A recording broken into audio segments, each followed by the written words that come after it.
Israel और Hamas के बीच जारी युद्ध के बीच अमेरिकी राष्ट्रपति जो बाइडेन और इजराइल के प्रधानमंत्री बेंजामिन नेतन्याहू के बीच मतभेद की खबरें सामने आ रही हैं। बाइडेन ने खुद ये स्वीकार किया है कि उन्होंने ये कहा कि एक बड़े मसले पर सहमति नहीं बन रही है, लेकिन हमास के खात्मे तक इजराइल को मदद अमेरिका मुहैया करवाता रहेगा। फिलिस्तीन समर्थित हमास के खिलाफ युद्ध के बीच अमेरिकी राष्ट्रपति जो बाइडेन और इजराइल के प्रधानमंत्री बेंजामिन नेतन्याहू की दोस्ती में दरार सामने आ गई है। ये बात खुद बाइडेन ने कल स्वीकार की है। उन्होंने नेतन्याहू के साथ अपने जटिल संबंधों की ओर इशारा किया और कहा, पीएम एक मुश्किल स्थिति में है और दोनों के बीच वर्षों से और वर्तमान में मतभेद रहे हैं। बाइडेन यहां यहूदी हनुक्का उत्सव के लिए व्हाइट हाउस के एक स्वागत समारोह को संबोधित कर रहे थे। उन्होंने नेतन्याहू के साथ अपने दशकों पुराने संबंधों को भी याद किया। उन्होंने नेतन्याहू का उपनाम लेते हुए कहा, मेरा आपके प्रति स्नेह है, लेकिन मैं तुम्हारी एक बड़ी बात से सहमत नहीं हूं जो तुम्हें मुझे कहनी पड़ी। कुछ दिनों के लिए सीज फायर हुई तो दुनिया को लगा मानो अब जंग थम जाएगा, लेकिन सीज फायर समझौता टूट गया और गाजा की हालत बद से बदतर हो गई। सीज फायर को फिर से लागू करने के लिए संयुक्त राष्ट्र में एक प्रस्ताव भी लाया गया, लेकिन इस पर अमेरिका ने ही वीटो लगा दिया। अमेरिका के वीटो लगते ही जंग खत्म होने की एक और गुजारिश पर विराम लग गया। लेकिन ये युद्ध कब तक चलेगा और अमेरिका इजराइल का साथ कब तक देगा, ये तमाम सवाल उठ रहे हैं। इजरायली प्रधानमंत्री बेंजामिन नेतन्याहू ने इस बारे में कोई जवाब सीधे तौर पर नहीं दिया है, लेकिन इजराइल ने कई मंचों पर यह जरूर कहा है कि जब तक सभी बंधकों को रिहा नहीं किया जाएगा तब तक ये जंग जारी रहेगा। लेकिन हमास को गाजा से बाहर कर दिए जाने की स्थिति में गाजा का नियंत्रण किसके पास होगा, इसे लेकर अमेरिका और इजराइल में मतभेद है और कहा जा रहा है कि इसी वजह से दोनों के बीच मतभेद उत्पन्न हो गए हैं।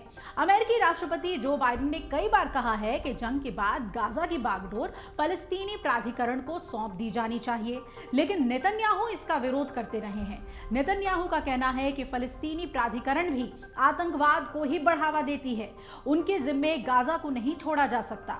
अमेरिका और इजराइल, या फिर ये कहें कि काफी गहरे और पुराने दोस्त जो बाइडेन और बेंजामिन नेतन्याहू गाजा को लेकर जो सोच रखते हैं वो एक दूसरे से काफी जुदा हैं। इजराइल हमास युद्ध के बीच अमेरिका का दबदबा मध्य पूर्व के देशों में कम हुआ है। बाइडेन भी अब इस मुद्दे पर पहले की तरह मुखर नहीं है। पिछले हफ्ते बाइडेन की जगह कमला हैरिस ने दुबई में एक भाषण भेजा। इस भाषण को अमेरिकी रेड लाइन बताया जा रहा है, यानी जंग को लेकर अमेरिका की ओर से खींची गई एक लक्ष्मण रेखा। भाषण में कमला हैरिस ने कहा कि इजराइल फलस्तीनी इलाके में बाइडेन एक राजनीतिक समाधान चाहते हैं ताकि संघर्ष को खत्म किया जा सके। इजराइल हमास जंग पर अमेरिका के 5 सिद्धांतों को बताते हुए कमला हैरिस ने कहा था कि दोबारा कोई कब्जा नहीं होगा, लोगों का जबरन विस्थापन नहीं होगा और गाजा में किसी चीज की कोई कटौती नहीं होनी चाहिए और इसका इस्तेमाल आतंकवाद के मंच के तौर पर नहीं होना चाहिए। इसके अलावा इलाके की घेराबंदी नहीं होनी चाहिए। अमेरिका में चुनाव आने वाले हैं और इस चुनाव में बाइडेन को मुसलमानों का समर्थन लेना होगा। अमेरिका ने कई मर्तबा इजराइल को नागरिकों की सुरक्षा को लेकर चेतावनी दी है, लेकिन हालातों को देखकर लगता है कि इजराइल अमेरिकी सलाह को नजरअंदाज कर रहा है। कमला हैरिस ने कहा था, हम फलस्तीनी प्राधिकरण को वेस्ट बैंक और गाजा के शासक के तौर पर देखना चाहते हैं। ऐसा इसलिए भी क्योंकि वो फलस्तीनी लोगों के असली प्रतिनिधि के तौर पर देखे जाते हैं।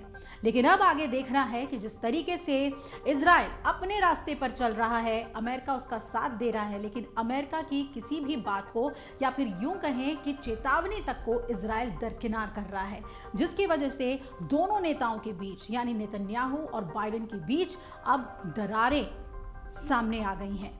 अगर आप ये वीडियो YouTube पर देख रहे हैं तो हमारे चैनल को सब्सक्राइब करें और बेल आइकन को दबाना ना भूलें। अगर आप Facebook पर ये वीडियो देख रहे हैं तो हमारे पेज को लाइक करें।